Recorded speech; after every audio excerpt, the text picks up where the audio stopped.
Okay, have and have not fans. Now, this is going to be, I guess you could say, my first of a series of videos ever since the ending of the mid-season finale. I've watched it twice already. The night it came out Tuesday, I watched it again on Wednesday, and I actually have a 3-day weekend because unfortunately I have a dentist appointment on Monday to get some fillings. So I'm going to do some recording now before I won't be able to talk for a couple of days. So I just want to let you know this video isn't going to be an episode review. That's going to be coming later. I'm going to focus this video on, I guess you could say the topic is, whose fault is it that Quincy Jr. got shot? Now, this can be said about a lot of different scenarios in the haves and the have-nots, being that, a major event, usually a crisis, happens, and everybody's, saying who did, because so-and-so did this, or she didn't tell him about that. Basically, I mean, honestly, I could start a YouTube series or blog series called, Have and Have Nots, the blame game, like whose fault is it that this event happened? It goes a lot deeper than, Warlock taking out the gun, or, because Candace did what she did, or Hannah was the one to go to Warlock. There are so many different factors that we have to explore to realize it's not truly one person's fault so much as that, a series of events happen, almost like a domino effect or a ripple effect. Now, take this comparison with a grain of salt, but here's how I came to this realization. Now, I'm a Christian. I grew up in a Baptist church and everything.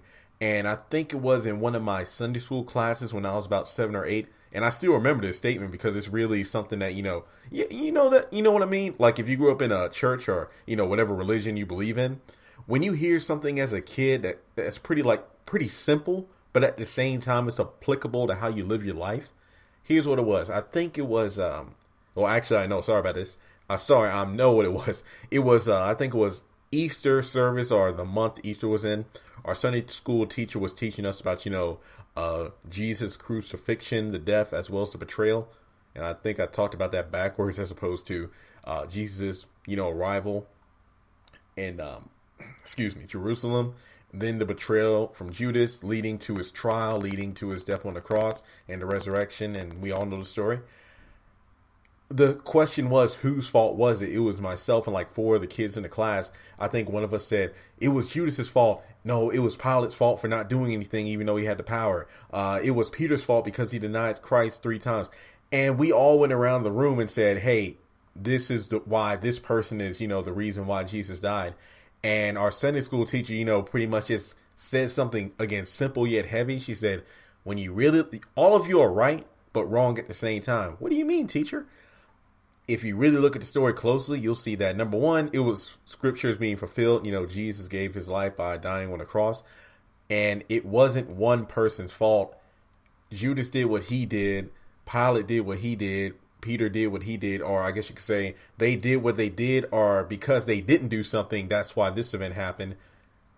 It was like the Sunday school version of learning what the domino effect was. Of course, God's will is going to happen no matter what, but also, again, going back to the domino effect, it's the domino effect of decisions, because the decisions you make ultimately affect one or more people in a positive or negative fashion, not to mention because you did or didn't do something that can influence the decisions of other people. So, yeah, just kind of think about that for a little. If you got to put this on pause for a little bit, just think about it. I definitely recommend it before we jump into the next thing. And the haves and the have-nots is definitely within that same category, the domino effect. Now, am I saying that Quincy Jr. and Hannah and them represent characters of the Bible in terms of, wow, if you look at so-and-so like Jesus? That's not necessarily what I'm saying. So I just, throwing that disclaimer out there just to make sure I don't offend anybody. Because in the day and age we live in, if you say one sentence that one person doesn't like, then, you're going to get blown up in terms of, hey, you're offending them. No, I'm not like that. So kind of, open your mind when you're looking at this video and realize the comparison, because honestly, I think it's pretty good. Moving on. Excuse me. When you think about what happened to Quincy Jr., there are, again, multiple people you can potentially point the finger at. I think in terms of guilt and regret, if it does come to this, Hannah might feel the worst about the situation because she didn't know that Warlock sent someone to follow her. Remember, because of what Benny told Hannah about, hey, I need to go out there and find her. What's going on? I need to find her because Warlock is out there looking for her. So what Hannah did was she went to Warlock to try to, gauge the situation. Do you really want to hurt my daughter? And then it turns out, no, he wants to kill her. And Hannah pretty much did everything she could, just to kind of calm down the situation. But Warlock being fearful and paranoid in terms of, if I show any kind of softness / weakness, these guys are going to knock me out. So there'll be a new top dog here. So basically when Hannah left, Warlock had somebody follow her. And I'm thinking that's because of one or two reasons. Because again, he probably thought Hannah was going to go right to the police, which she did. And number two, she figured that, Hannah knows where Candace is. So he's going to have a spy pretty much, shadow her to find out the location, which again happened. So honestly, when you kind of look at it that way, if Hannah never went to go to Warlock, then Warlock wouldn't have known where Candace was staying. Again, at the time, Candace was staying there right before she left to go to the Winchester. I need to go back and look, but I forgot the name. But it's not the Sarandon. It's the new hotel setting that they're, just showing some of these characters at. He wouldn't have known that's where she was at. Kind of like, I guess you could say, when Candace was semi on the run from Quincy. Remember after the Malone's faked shooting her in the head, she went to Warlock's place and got some, I think it was $5,000, and Warlock was the first to say, hey, Q's out and he's looking for you. So she went to the Sarandon Hotel and Warlock was like, damn man, what's going on here? And she's like, well excuse me. He was like, damn Candy. And she was like, no, don't worry about me, because again, she didn't think Quincy would try to look in a place like that for her, which when you think about it is pretty interesting. So look at it this way.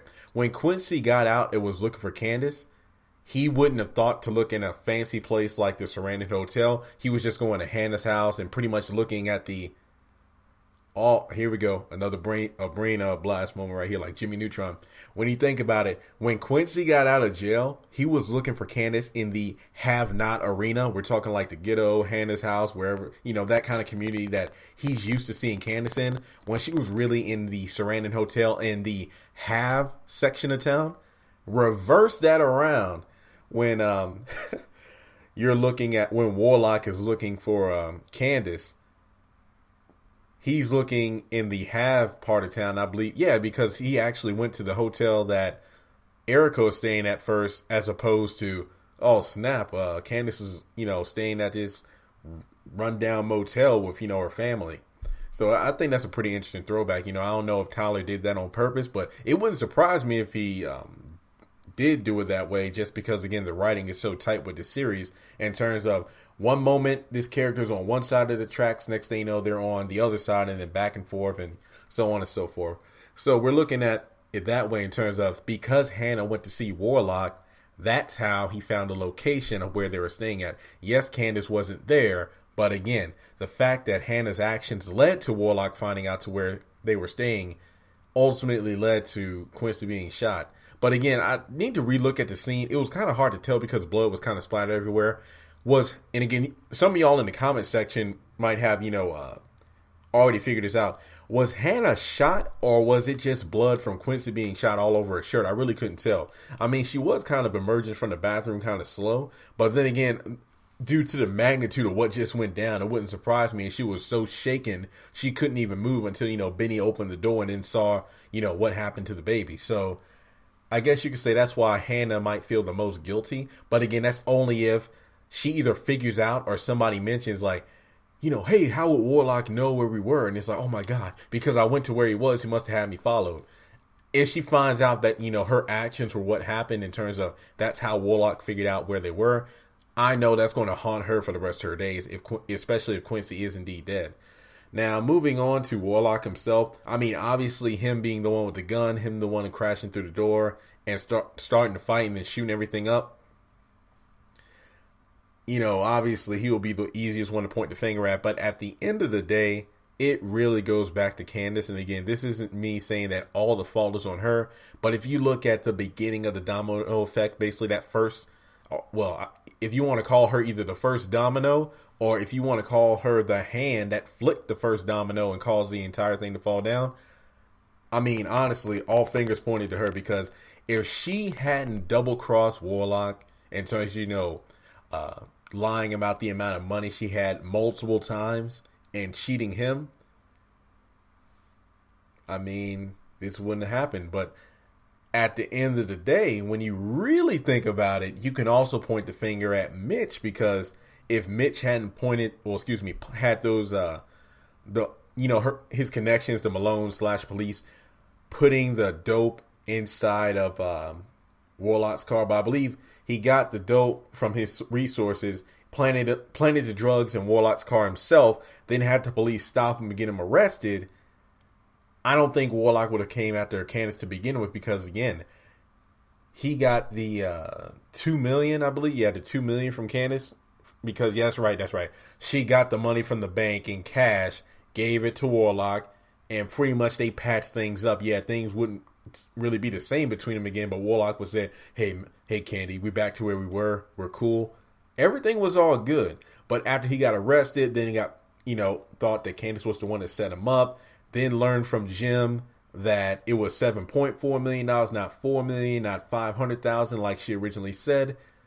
That's what, started the trigger. So Candace kind of fixed her own situation. True, she double-crossed Benny, and all that happened, and the house got foreclosed on. Technically, Candace kind of fixed what she messed up. Then because of what Mitch did to protect Candace, that made the situation escalate even further to where it was before. And because of that, that's why Warlock went after Candace. So even, it's like they say, what's this saying? The way to hell is paved with good intentions. Is that what the saying is? Because Mitch was trying to look out for Candace, and because obviously he had a bad feeling about Warlock, and obviously he saw him taking advantage of her outside of the towing company when he was in the back of the truck with that girl. Because of that, that's why Warlock was, set off into rage mode. Because it's like that guy has a small fuse, a very short fuse. 1 minute he's trying to help Benny get Quincy because of what happened at, hitting Hannah. Next thing you know, he has somebody follow Hannah and, unintentionally, indeed, if she did get shot, I couldn't really tell, Hannah got in harm's way because of his actions. So with that being said, this video, pretty in depth, and again, I'm trying to make this into kind of like a webcast, kind of webinar kind of thing, where you can just sit back and relax, just kind of, let my soothing voice, ease the way into these theories, kind of just sit back and think, well, dang, now that I look at it that way, there are a lot of unforeseen factors I didn't think about, because at the end of the day, it is all Candace's fault, but I just want to kind of bridge the gaps in terms of, oh, wow, I didn't think about it that way because of Mitch did what he did, or because, Hannah did what she did. So everybody had a different hand in the pot in terms of what happened to Little Q. Now, whether or not he's dead is yet to be seen. I guess you could say it's almost a good thing because, well, not that Quincy got shot, but the fact that Hannah went to the police. Because Hannah went to the police, I believe Justin said he was going to have somebody kind of planted outside of the motel, kind of like in the parking lot or something. That way, in the morning, after Quincy got put on the bus, they would go in and, get Candace. So I believe at the end of the episode, when Hannah came out of the bathroom, we heard like police sirens or ambulance sirens go off. So hopefully that's because of Hannah going to the police station, that those guys were there pretty close, that maybe they can save Quincy, or, at least get intel on what's happening. So with that being said, I'm going to bring this video to a close. Who do you think is at fault for what happened in terms of, Quincy and his gang busting through the door and shooting up the place? I think that, again, this video is just the beginning of multiple videos I need to do, because, again, I need to do a review on the mid-season finale, different theories about what I think might happen in the second half of this season, especially with the whole Melissa and Jeffrey. Then we're looking at Candace and Charles, Catherine pretty much emptying out the house and going somewhere else, David and Erica, and then learning that Erica has been double crossing Candace the entire time because she's pretty much with War. And the list goes on. Trust me, I'm actually compiling a list because I went home for about a day and a half this weekend to talk with my mom about the finale. And I have so many thoughts. So just please, please, please subscribe because I want you to know when I post these videos. Because I got so much, just stirring around in this brain. I need to write it out. That way I'm not doing like hour-long videos. So with that being said, thank you for tuning in, listening. I really hope to get some in-depth comments below.